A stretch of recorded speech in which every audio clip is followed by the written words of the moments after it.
Merci bien. Je vous avoue que j'avais peur du bruit que vous alliez faire avec ce que Noémie a là. Mais c'est tant bien parce que le texte de ce soir qu'on va prendre, il parle d'un tremblement de terre, d'un son de cordes, quelque chose de violent. Je me suis dit, comme ça on l'expérimente avant de lire le texte. Voilà, je me réjouis vraiment de parler, de vous apporter ce message ce soir. C'est le premier de l'année 2023 ICF Bulle. Donc le thème du message, ça sera « Prendre de la hauteur ». Prendre de la hauteur, donc c'est dans cette série de 2 messages, donc une petite série à ICF Bulle qui va s'appeler « Souquer les artimuses ». Le premier message, c'est « Prendre de la hauteur ». Et prendre de la hauteur, c'est quoi? C'est l'idée de s'approcher de Dieu. C'est l'idée d'aller à la rencontre de Dieu. De chercher à vivre cette relation avec lui et d'aller auprès de lui pour entendre ce qu'il a envie de nous dire. C'est ça ce thème de prendre de la hauteur. Et moi je crois qu'en fait, ce qu'on est en tant que communauté, en tant qu'église, ce qui nous définit, c'est ce désir d'aller vers Dieu. Parce qu'en fait, si on enlève ce désir d'aller vers Dieu, on n'est plus qu'une bande d'amis, quoi. On n'est plus qu'une association qui boit des verres et puis qui chante un peu et puis voilà, quoi, tu vois. Si on enlève ce désir d'aller vers Dieu, on perd qui on est, en fait. On perd notre essence. C'est le sens de ce qu'on fait, de ce qu'on est. C'est ce désir d'aller vers Dieu. Et pour ça, on va prendre un texte. Je vous avoue que c'est un texte qu'on n'a pas l'habitude de prendre. C'est un texte qui va un peu venir nous émoustiller, si on peut dire ça comme ça, venir nous défier un peu, parce que ce n'est pas le petit texte qu'on a l'habitude d'entendre. Moi, je n'ai jamais entendu un message sur ce texte-là. Personnellement, j'ai déjà entendu des enseignements dessus, mais pas des messages. Et en fait, c'est le premier rassemblement qu'il y a dans la Bible entre Dieu et son peuple. C'est la première fois que Dieu se révèle à son peuple dans l'histoire d'Israël. C'est Exode 19. Pour ceux qui avaient la référence, bravo. Franchement, bravo. Exode 19. Et pour juste avoir un peu le contexte de ce passage, on est donc dans le livre d'Exode, qui est le 2e livre de l'Ancien Testament, où en fait Israël est sorti d'Égypte par des actions, on va dire, miraculeuses, ou en tout cas qui ont tout l'air miraculeuses. Il va faire sortir le peuple d'Israël d'Égypte, le faire une petite balade dans le désert jusqu'à l'amener au mont Sinaï. Et là, ils vont camper en face de ce mont Sinaï. Donc, c'était une montagne qui culminait environ à 2250 mètres, selon les estimations. C'est difficile à situer laquelle c'est, parce qu'il y en a pas mal.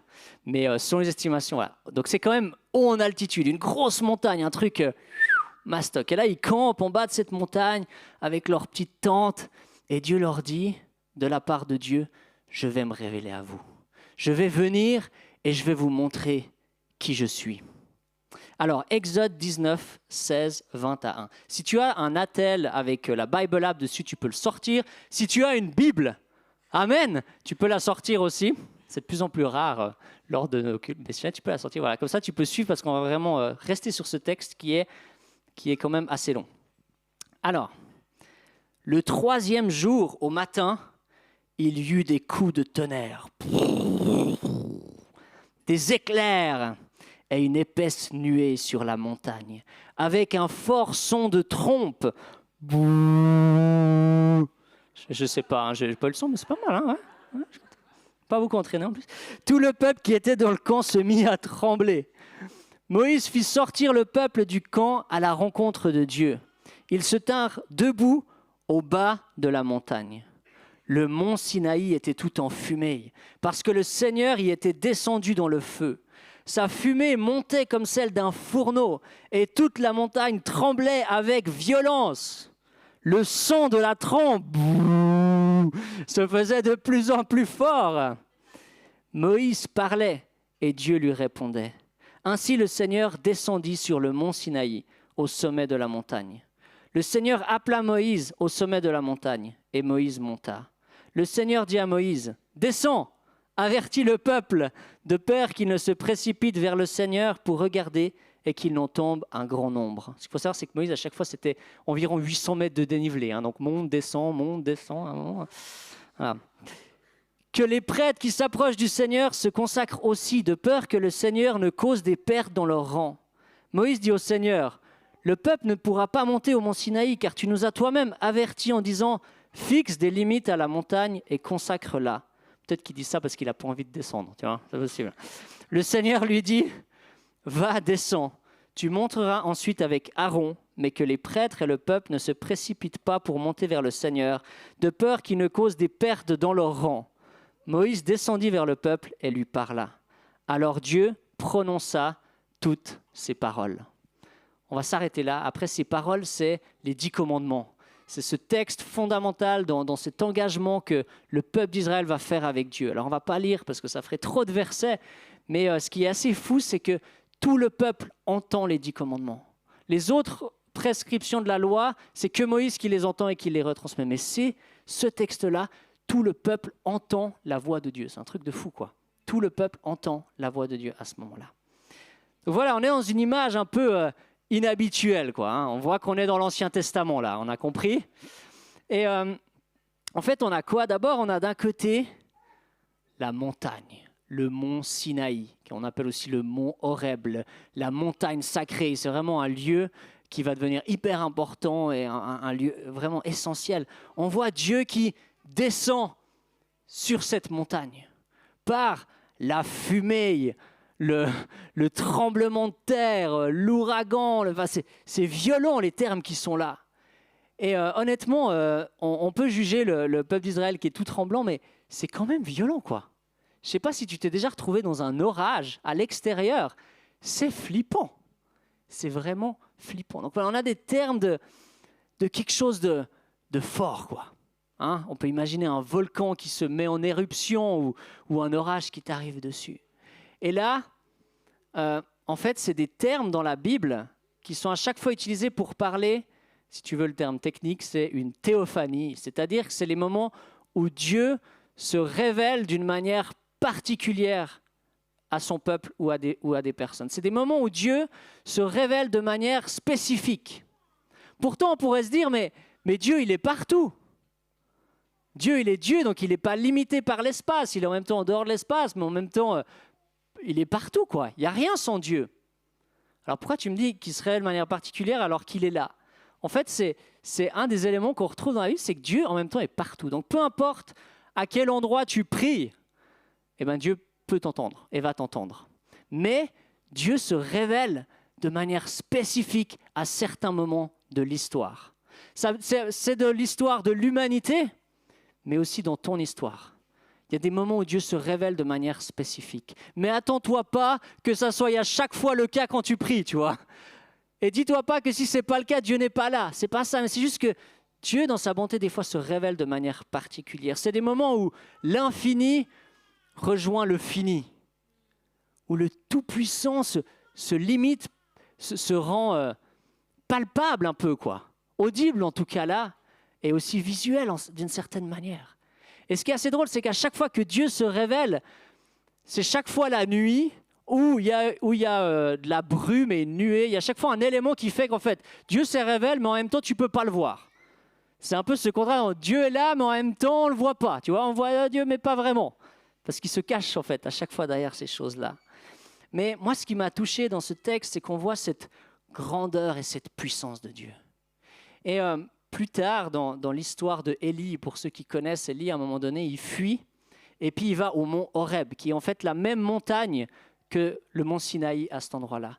Et là, dans l'histoire d'Élie, il y a quoi? Il y a le, je ne sais plus exactement, mais il y a le tremblement de terre, il y a le feu, il y a la fumée, il y a ces phénomènes importants, et à chaque fois c'est écrit, Dieu n'était pas dans le feu, Dieu n'était pas dans le tremblement de terre, Dieu n'était pas, et en fait à la fin c'est Dieu était dans le doux bruit, dans le bruissement doux et léger.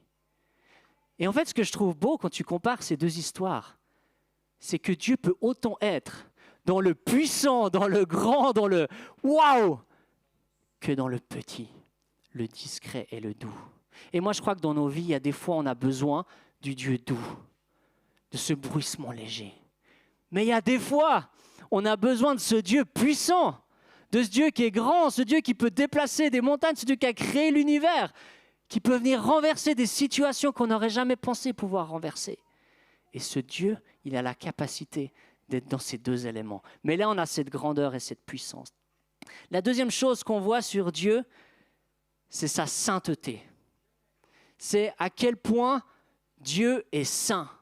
Il y a même des passages dans l'Ancien Testament qui disent qu'il est 3 fois saint. C'est pour dire, il est saint du saint du saint, quoi. C'est genre, ok, il est vraiment saint. C'est bon, on a compris là. C'est quoi cette sainteté de Dieu? C'est en fait cette pureté, on pourrait dire. Cette perfection, cette absence de mal, cette absence de problème, de mauvaises choses en lui. C'est quelque chose de... La sainteté de Dieu, c'est quelque chose d'hyper fort. Et ce qui est assez fou, c'est qu'il est tellement saint qu'en fait, il peut tolérer aucune imperfection. Une moindre petite imperfection, que ça soit un tout petit mensonge, que ça soit une petite parole méchante envers quelqu'un, que ça soit une petite relent de haine comme ça, qui redescend. Il ne peut pas le tolérer, tellement qu'il est saint, tellement qu'il est pur, tellement qu'il est parfait. Il ne peut pas supporter ça. Ce n'est pas que cette chose va l'affecter, c'est que lui va la détruire, tellement qu'il est saint. Et c'est beau de voir dans ce texte, vous pourrez le relire si vous voulez, je sais que c'était long et que c'est difficile à tout saisir comme ça en une lecture, mais on voit que Dieu, il a ce souci pour le peuple de dire, il ne faut pas qu'il monte, il ne faut pas qu'il vienne vers moi là, ok? Parce que s'ils viennent, ça va mal se passer. S'ils viennent, je vais les détruire. Je ne vais pas pouvoir le supporter. Il ne faut pas qu'ils viennent vers moi. Et encore une fois, il dit à Moïse, descends, va leur dire de ne pas venir. Puis Moïse dit, mais on leur a déjà dit qu'ils ne devaient pas venir. Mais va leur dire encore une fois, je ne veux vraiment pas qu'ils montent. Je ne veux vraiment pas qu'ils viennent parce que ma sainteté va les détruire. Ma sainteté va les effacer. Et en fait, dans Hébreux 12, qui est un livre du Nouveau Testament, l'auteur d'Hébreux 12 commente un peu ce texte qui est là. Et il parle de Dieu comme un feu dévorant, comme ce feu qui vient brûler ce qui s'approche de lui et qui n'est pas suffisamment solide, qui n'est pas suffisamment pur, qui n'est pas suffisamment résistant, il va être brûlé. Ce n'est pas que le feu a envie de le détruire, c'est juste, c'est comme ça. S'il y a une imperfection, s'il y a quelque chose de pas assez suffisamment solide, il est brûlé. Et je sais qu'on n'a pas l'habitude d'entendre des messages sur la sainteté de Dieu. Enfin, ça dépend dans quelle église tu es. C'est clair que si tu vas dans une église un peu plus traditionnelle, ils ont gardé quand même plus cette sainteté et cette grandeur de Dieu. Mais dans nos églises, on va dire comme les nôtres, un peu plus modernes, on parle souvent de l'amour, on parle souvent du pardon, on parle souvent de la bonté de Dieu, mais la sainteté, on n'en parle pas des masses, quoi. Et pourtant, ce texte-là, il nous montre l'importance de saisir à quel point Dieu est saint. Et en fait, tout ce phénomène qui se passe là, Dieu l'explique en Exode 20, verset 20, il dit que c'est pour donner une crainte de Dieu au peuple, pour donner au peuple d'Israël d'avoir une crainte de Dieu et qu'il puisse obéir à ses commandements. C'est ça le but de cette révélation, c'est que le peuple réalise « Ouh, on n'a pas affaire à n'importe qui là ». En fait, Moïse, il n'était pas juste dans son petit délire schizophrène, il y avait vraiment un Dieu qui lui parlait. Et ce Dieu, il est vraiment puissant et grand. On a meilleur temps d'écouter ce qu'il nous dit. C'est cette crainte de Dieu. Et en fait, ce que je réalise, c'est qu'on ne peut pas comprendre le pardon sans avoir pris conscience de la sainteté de Dieu. Tu ne peux pas comprendre l'importance d'être pardonné si tu n'as pas réalisé à quel point Dieu est saint et Dieu est bon. Et c'est pour ça que des fois on dit « Mais moi, je n'ai jamais tué personne. J'ai pas besoin de Jésus, j'ai jamais tué personne. » Parce que ton niveau de sainteté, il est là en bas. C'est si je tue quelqu'un, eh ben j'ai fait une erreur. Mais tout le reste, c'est bon. Mais Dieu, son niveau de sainteté, il n'est pas là. Il est à un niveau tel que tu ne pourras jamais atteindre ce niveau-là et que tu as besoin du pardon. Tu ne peux pas réaliser ton état et à quel point finalement tu es petit sans prendre conscience de la grandeur de Dieu. Et c'est tellement important qu'on puisse ressaisir ça. Maintenant, on a vu la montagne, Dieu, la sainteté. De l'autre côté, on a quoi? On a le peuple. Le peuple qui est là, qui est tout tremblant, qui flippent. Qu'est-ce qui se passe? T'as même Moïse les prie en mode, allez, on y va maintenant. Je pense qu'il les cherchait dans les tentes. Allez, on y va en bas de la montagne. Ils marchent comme ça, j'ai pas envie d'y aller. Et puis ils sont devant la montagne, ils sont tout tremblants. Et on peut les juger, mais honnêtement, on n'aurait pas fait plus les malins. Moi, je me suis retrouvé une fois avec Marc, on faisait un trek, un bon ami à moi. On faisait un trek et on était sur une crête en dessus de Gstad et on voyait au loin un orage qui débarquait. Et quand tu es sur une crête, elle était longue cette crête, bah soit tu sautes là, soit tu sautes là, soit tu vas là, soit tu vas là. Donc tu n'as pas beaucoup d'options. Et on voit cet orage qui arrivait sur nous. Alors Marc, lui, j'ai pas compris comment. Pas stressé du tout. Alors vraiment, pas stressé du tout. Peut-être que là, il y a aussi une prise de conscience à avoir, je ne sais pas. Mais bref, et moi, l'inverse. Moi, l'inverse en mode, s'il se fait foudroyer, il faudrait que j'ai mon attel sur moi pour pouvoir appeler quelqu'un. Genre, vraiment, mais le flip total, j'étais là, je crois que je vais descendre là en bas. Enfin, vraiment complètement paniqué, tout tremblant. J'imagine le peuple d'Israël devait être dans ce même état, tremblant. Après, il y avait la grêle. Et il me disait, non, mais tant qu'il n'y a pas de grêle, on risque rien. Bam, la grêle. Et au final, on a retrouvé une petite truc de chalet, enfin une arrivée de remontée mécanique. On a pu se planquer là-dedans et ça a pété. Lui, il voulait repartir en plus. Bah, bref, je vais passer à autre chose parce que mon temps est compté. Mais voilà. Donc on ne peut pas trop les juger, je pense qu'on ne ferait pas plus les malins. Mais ce qu'on voit, c'est que le peuple, Moïse et les prêtres, ils doivent se consacrer. Ils doivent se consacrer pour ce moment. Et le mot consacrer, en fait, c'est le mot hébreu, Kadash. J'ai un vogue d'hébreu vendredi, si vous voulez prier pour moi. Cette semaine, ce serait très sympa parce que je suis vraiment à la bourre. Mais le mot Kadash, c'est le mot consacré. En fait, ce mot Kadash, ça veut dire, c'est ce qu'on dit, on peut aussi traduire par sanctifier, par rendre saint, par se préparer, en fait, s'approcher un peu plus de l'état dans lequel Dieu il est. Et ils doivent se consacrer. Et pour ça, ils doivent laver leurs vêtements. Ils doivent lancer une machine à laver. Et je te cache pas que dans le désert, je pense que c'était pas tous les jours qu'ils lavaient leur chemise, quoi, hein. C'était quand même quelque chose de spécial. Donc ils doivent laver leurs vêtements, être propres. Ils doivent aussi s'abstenir de tout rapport sexuel pendant 3 jours. C'est une des manières qu'ils doivent se consacrer.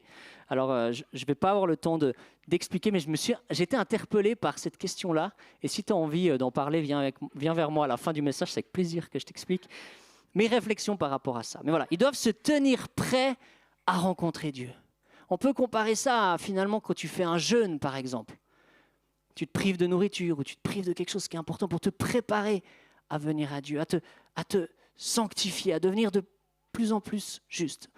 Et on peut se dire, mais ok, je ne comprends pas exactement. Et j'ai trouvé une image qui, pour moi, représente ça. Imagine l'or le plus pur qui existe sur Terre, ou le matériel le plus pur qui existe sur Terre, qui est entreposé, je ne sais pas trop où.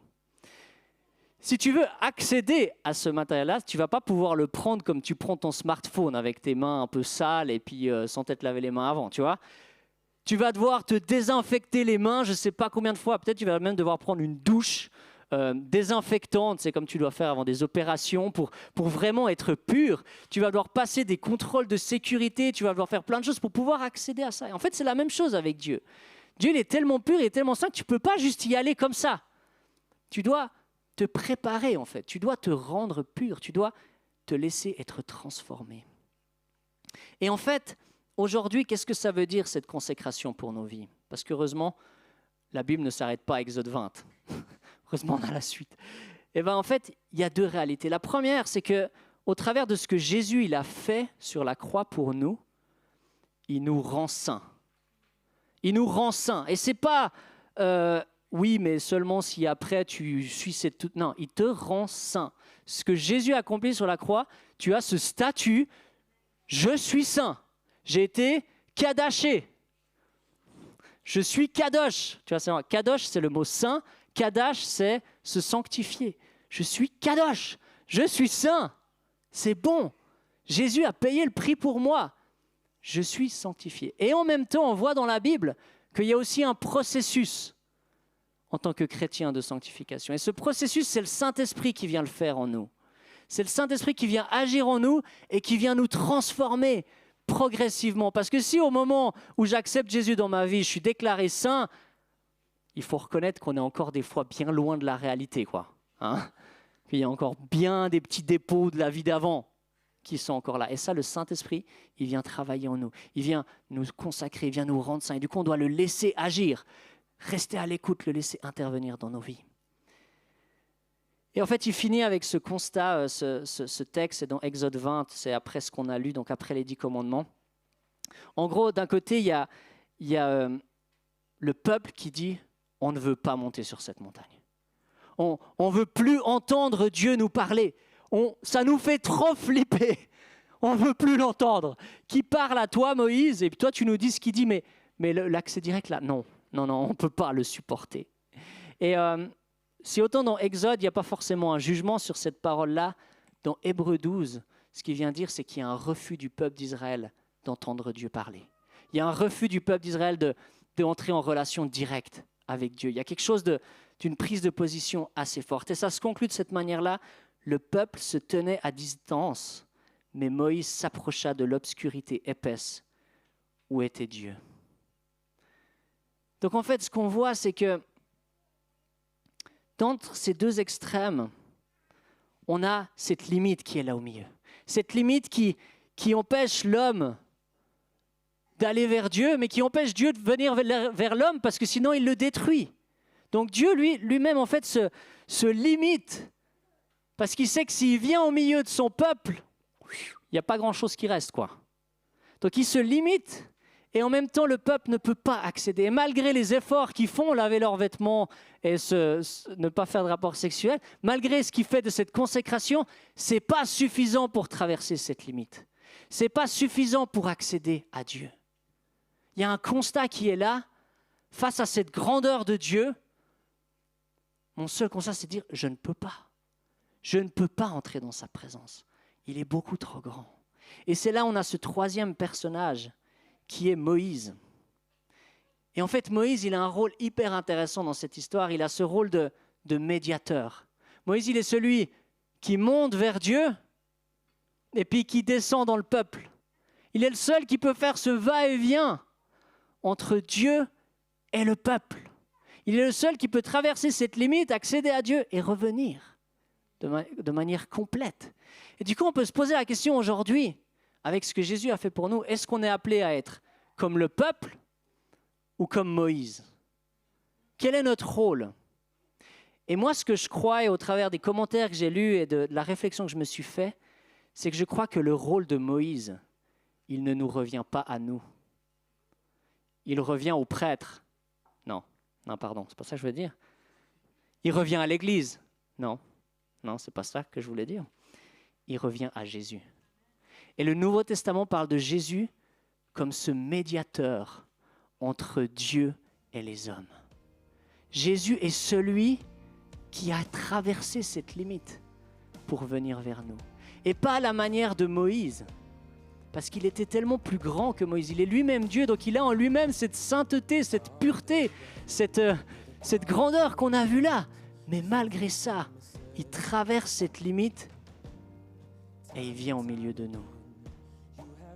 C'est tellement beau de réaliser ça, c'est tellement puissant de réaliser ça, que Jésus est celui qui vient nous rencontrer, qui a ce rôle de médiateur entre Dieu et les hommes. Et grâce à Jésus, on peut avoir cet accès à Dieu, parce qu'il est venu à notre rencontre, il est venu se révéler à nous.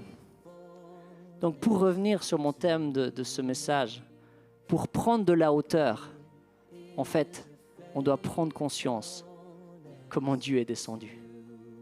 Pour prendre de la hauteur, c'est pas en allant par mes propres forces, c'est pas en essayant au maximum de me limiter, d'être le plus zélé possible dans toutes les règles à entretenir en tant que chrétien, d'être le plus pur possible. C'est pas comme ça que je peux prendre de la hauteur et avoir accès à Dieu. C'est en prenant conscience que lui, il est descendu, que lui, il est venu me rencontrer et qui vient me rendre saint, qui vient me rendre juste. Et que grâce à Jésus, je peux avoir accès à Dieu. Que grâce à Jésus, je peux rentrer dans sa présence. Et ce qui est aussi fou, c'est qu'en même temps, il a traversé cette limite, mais en plus de ça, il a brisé cette limite. Pourquoi ? Parce qu'en fait, le mont Sinaï, Après, ça va devenir, dans l'histoire de la Bible, le mont Sinaï va devenir le tabernacle. Le tabernacle, ça sera ce lieu où il y aura une limite qui sera aussi posée. Dieu se révélera dans le lieu très saint et il n'y a que le grand prêtre qui pourra rentrer une fois par année dans ce lieu. Et c'est là, finalement, le lieu de la présence de Dieu manifesté de manière plus claire. Et ensuite, ce tabernacle, ça va devenir le temple à Jérusalem. Et quand Jésus va venir, qu'est-ce qui va se passer au moment de sa mort? Cette limite, ce rideau qui était entre le lieu très saint et le reste du peuple, va se déchirer en deux. Et ça représente cet aspect que cette limite est brisée. Cette limite qu'il y avait entre Dieu et son peuple est ôtée, est enlevée. Et que c'est plus dans un lieu spécifique que tu peux rencontrer Dieu. C'est n'importe où. En Jésus. En Jésus. C'est pas juste tout seul, c'est en Jésus. Grâce à ce que Jésus il a fait, tu peux avoir cet accès à Dieu. Et tu vois, on peut parler de ce que Jésus a fait pour nous et cet accès à Dieu. Mais en fait, quand on est passé par la sainteté de Dieu, quand on est passé par la grandeur de Dieu, il y a quelque chose de tellement plus fort, de tellement plus profond, de tellement plus solide, de tellement plus majestueux. Et moi, c'est ce que je nous souhaite pour cette année 2023, c'est de prendre conscience de ce privilège qu'on a de pouvoir accéder à la présence de Dieu. Ce privilège qu'on a de pouvoir parler à ce Dieu tellement saint, tellement puissant, en Jésus. Waouh! Et c'est en ayant cette attitude-là de respect envers Dieu, de crainte, mais une saine crainte, tu vois, pas une crainte qui te paralyse, une crainte qui, waouh, qui t'émerveille, qui te rend stoïque, quoi. C'est en ayant cette attitude-là vis-à-vis de Dieu que Dieu va pouvoir nous parler, que Dieu va pouvoir nous utiliser, que Dieu va pouvoir nous dire « souquez les artimuses » et puis qu'on va oser le faire. C'est seulement en ayant cette attitude-là que ce message va devenir plus clair dans nos vies. Et moi, je rêve d'une église, et je crois que les dimanches, c'est des moments de ces rassemblements qui sont là. Tu n'as pas besoin de venir à l'église pour avoir accès à Dieu. Ce n'est pas l'église le médiateur. Ça, c'est vrai. Le médiateur, c'est Jésus. Tu peux avoir un accès à Dieu à n'importe quel moment. Mais l'église, c'est le lieu où on se rassemble ensemble, face à Dieu. Où ensemble, on vient à la rencontre de Dieu. Et on le laisse nous parler. On le laisse nous transformer. On le laisse nous toucher. J'ai juste envie de prier maintenant pour finir ce moment. Et après, il y aura un chant qui s'appelle Promesse, qu'on va prendre ensemble, qui parle de ce Dieu tellement fidèle envers nous. Ouais, Seigneur, on a juste envie de se mettre devant toi. Je crois que face à ce texte qu'on a lu, face à cette histoire, on peut que être dans le silence face à toi. Dans ce silence face à ta grandeur, dans ce silence face à ta sainteté. Dans ce silence face à qui tu es. Et surtout dans ce silence face à ce médiateur qui nous dit, qui nous appelle amis, qui est Jésus, qui a accompli tellement de choses pour nous qu'on n'aura jamais fini de saisir. Et Seigneur, moi je te prie pour chacune des personnes qui est ici dans cette salle. Je te prie pour une année 2023 de rencontre avec toi. Une année 2023 de temps dans ta présence qui bouleverse. Mais aussi de temps dans ta présence dans la simplicité et dans le rien qui se passe. Mais tu es quand même là. Mais je te prie pour des temps de révélation, pour des paroles qui viennent se révéler, des paroles qui viennent être données, des appels qui viennent être